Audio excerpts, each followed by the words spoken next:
I was called out to a mother in labor. It's not my field. I don't care for the stirrups and the razors, but I had to go. I have an obligation to a charitable trust I tried to help. It was late. I had just returned from the opera. Foolishly, I still wear a white tie. I crossed the river at Tower Bridge. I knew my way well enough.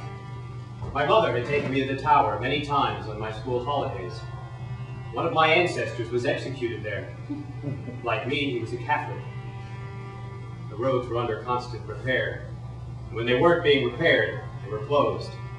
In case of demonstration, closed in case of bombs, closed for the public good. I thought I heard footsteps, marching in dead motion, drumming, drumming. I could see the thin grills fixed in the thick stone. Did I see a face? Never mind. Within the blank, uncurtained walls, I found the room I was looking for. Electricity is expensive, but you can still see to make a cup of tea by the flicker of the TV screen. I didn't know what to expect. Perhaps I would have recognized the name, but the name I had was not the name of the woman that I had seen last winter. Why should she hold on to a name? I met a man, the father of the child, he said. Big, brawny, scared. He tried to take her to the hospital, but she refused to go.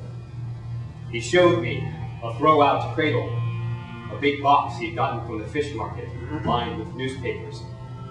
He was proud of it. For the baby, he said, and he offered me the one stool. The woman lay uncovered on the bed. She had torn off her cotton dress, and the man was using it to wipe her head. I asked for hot water. None. I asked for clean clothes. None. I was not the father of this child, but I knew that I had brought her to this moment as surely as if I had penetrated her. I took off my jacket and starched tie, my waistcoat and stiff shirt. I cut the shirt into 6 clean squares, and I gave the man money to buy hot water from a neighbor. We left. The room was quiet. The woman looked at me. It is not the doctor, isn't it? She said. I knelt down and let my hands cross her triumphant belly. Her skin stretched over her with upholstered zeal. No frills, no tucks, only the supple leather of her body. Tobacco pouch round. Tobacco pouch brown. She opened her legs. I knelt between them, unhappy. Please hurry. To engage the head, I must enter her, but my hands are not clean. What if I infect her? What if she infects me? She cried out. The baby tried to force itself around. I knew if I took her to the hospital, they would certainly take her child. There was a bottle of vodka on the floor. Thank God it wasn't gone. I held it up quizzically. That's mine for the pain. Poured it over my hands and washed them together. She was quiet as I entered the blood-packed warmth of her body. Quiet and dignified.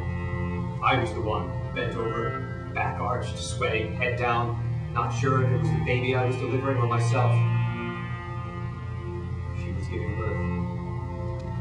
It was a gift of life in this cold, dead room, on these cold, dead streets.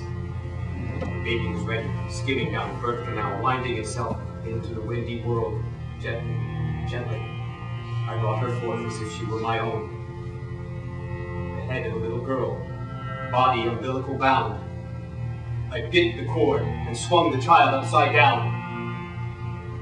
And with a tiny slap, she discovered her lungs. A bright red baby, crying itself purple in the blue air. The man returned with a washing up bowl full of lukewarm water and 2 bottles of vodka. I took 1 bottle and, to his intense horror, poured it into the bowl down to the last drop. Carefully I washed her thighs, dried her with the rest of my shirt. Then I covered them both in a blanket from the car. And I thought, go away now, Handel. I left the woman quite a lot of money. I hid it where I hoped the other man wouldn't find it. I promised to see her again in a couple of days.